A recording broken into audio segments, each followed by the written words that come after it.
Não, eu não contribuo. Não contribuo para o INSS. E fica difícil, né? Porque a gente não sabe o dia de amanhã, o que pode acontecer, fica complicado. Hoje eu tenho 33 anos, estou aqui. Amanhã eu não sei como é que vai ficar. Eu posso ficar doente ou não. E é complicado. Eu não contribuía, mas com a facilidade agora do governo federal, né? Pago assim R$32 por mês. Eu comecei uns 3 meses atrás. Deu registrado tudo direitinho e facilitou para mim. A minha contribuição é para um salário mínimo, né? Um salário mínimo você sabe que não dá, a gente tem remédios para comprar, então não tem condição de... O dinheiro não dá. Não importa a idade, a profissão e a classe social. A Previdência está presente na vida dos brasileiros, garantindo uma mínima proteção para a população. No Brasil, existem 2 modelos de previdência que atuam em paralelo: a pública e a complementar ou privada. A Previdência Social, ela é uma camada de seguros, na realidade, camada de direitos que você tem ao longo da sua vida laborativa. Essa é a maior diferença básica de uma Previdência complementar. Normalmente, uma Previdência complementar privada, como você falou, você vai capitalizando aquele dinheiro durante a sua vida, aquele valor, ao final você vai receber um valor, simplesmente um valor fixo. E pensar no futuro tem sido uma preocupação cada vez mais presente na vida dos jovens. Dados do último censo, realizado pela Previdência Pública, mostram que no ano de 2010, a faixa etária de 25 a 34 anos foi a que mais contribuiu para o sistema de Seguridade Social. O publicitário Felipe Miller faz parte dessa estatística. Mas para ele, a garantia de uma aposentadoria confortável está na previdência privada. Eu sou de uma geração, acho que não acredita muito em previdência como ela é hoje. Mas eu tenho uns 3 anos a previdência privada e já aumentei o valor dela 2 vezes, a última até recentemente, porque para tentar melhorar um pouco os cálculos, como eu comecei um pouco tarde. Existem 2 tipos de previdência privada no Brasil: a aberta, que pode ser contratada por qualquer pessoa, e a fechada, para funcionários de empresas que possuem esse tipo de plano. Mas será que qualquer um pode investir num plano de previdência complementar? Qualquer trabalhador que tenha a expectativa de aposentar com um salário maior do que paga o INSS. Porque o teto do INSS hoje, ele abarca em torno de 90% de todos os trabalhadores brasileiros, né? Então, quem ganha acima do teto, e quem ganha bem acima do teto, orienta-se que se faça um plano de aposentadoria. O bom momento econômico do país tem contribuído para se investir cada vez mais em previdências privadas. Só no Brasil, existem 368 fundos de pensão. Mas especialistas alertam sobre os perigos dessas aplicações financeiras. Essa renda que você vai ter no futuro, ela vai depender do custo que o banco cobrou deste contribuinte para gerir aquele fundo, tem um custo. Vai depender da alavancagem das aplicações que o banco fez, se o banco trabalhou de uma forma responsável e aplicou aquele dinheiro de forma responsável, você vai ter um bom retorno. Se aquele banco não fez uma boa aplicação, evidentemente que você vai ter um retorno muito inferior ao que você previu. Além do mais, tem as crises mundiais, as crises do sistema financeiro, em que grande parte desses bancos vão à falência.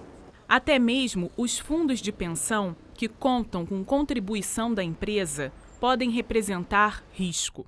É o caso do Aeros, fundo de pensão dos funcionários de companhias aéreas.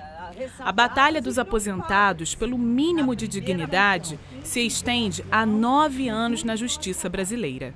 10 mil trabalhadores que estavam trabalhando e mais de 10 mil que estavam já aposentados participando desse fundo de pensão, que foi criado na década de 80 com 3 pilares, né? A parte do trabalhador, a parte da empresa patrocinadora e uma terceira fonte que era os 3% das passagens vendidas pelo Brasil durante 30 anos. Esse contrato foi rompido e, obviamente, o fundo ele ficou, de certa forma, prejudicado. Em 2010, o STF vinculou o imediato pagamento dessa antecipação de tutela, que prevê o pagamento integral de todos os benefícios dos aposentados. A nossa ansiedade é cumpra-se logo porque as pessoas estão falecendo. Precarizar a velhice é o mesmo pensamento consumista do resto da sociedade com relação às mercadorias, né? Você quer consumir aquelas mercadorias e depois descartá-las, então tudo dura muito pouco. É esse mesmo sentido que a gente tem para a vida humana, quer dizer, se você não é mais útil, né, por que nós vamos assegurar esse padrão de vida dessas pessoas, já que é tão caro fazer isso? Gastos com remédios, planos de saúde, alimentação. Uma equação que, somada, ultrapassa o valor da aposentadoria de muitas pessoas. Hoje você paga por um teto. Hoje o teto hoje é R$ 3.916,20. Esse é o teto. Então o certo é você, se você paga pelo teto, é você ganhar proporcionalmente no futuro ao teto. Esse é o certo. Mas não é, você vai perdendo ano a ano. Hoje você se aposenta com teto, daqui a 10 anos você está ganhando metade do teto. A perda da aposentadoria é efetiva. Dados da Confederação Brasileira dos Aposentados e Pensionistas, COBAP, apontam que de 1994 até 2013, as perdas dos benefícios chegarão a 81%.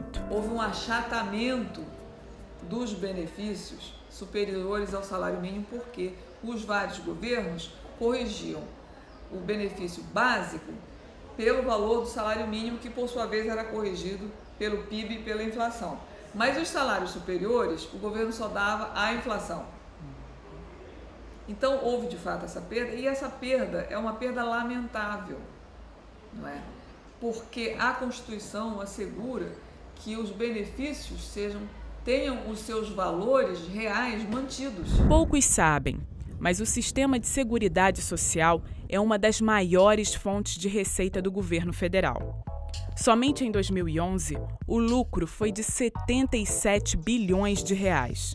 Mas isso pode mudar a partir de agora, devido a uma política de desoneração, que reduziu tributos das empresas para alavancar a competitividade no mercado. Quando eu falo desoneração, significa que ele reduziu substancialmente o pagamento de impostos sobre a folha de pagamentos. Ora, vai ter uma perda de receita que no ano de 2012 vai implicar em 12 bilhões de reais para a Previdência Social.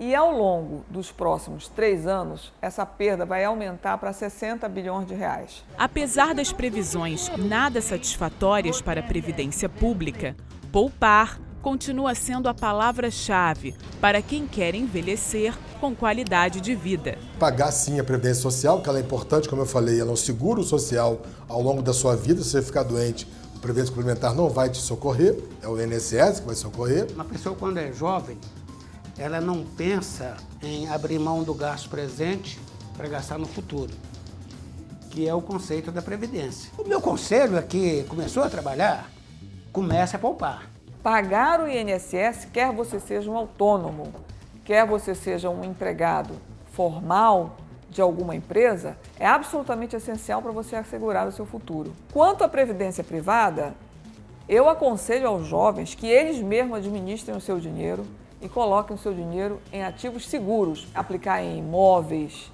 aplicar em fundos de renda fixa, aplicar em investimentos que, obviamente, nos próprios bancos eles podem assinalar como os melhores. Acreditar que um amanhã melhor será possível é a esperança de milhões de brasileiros.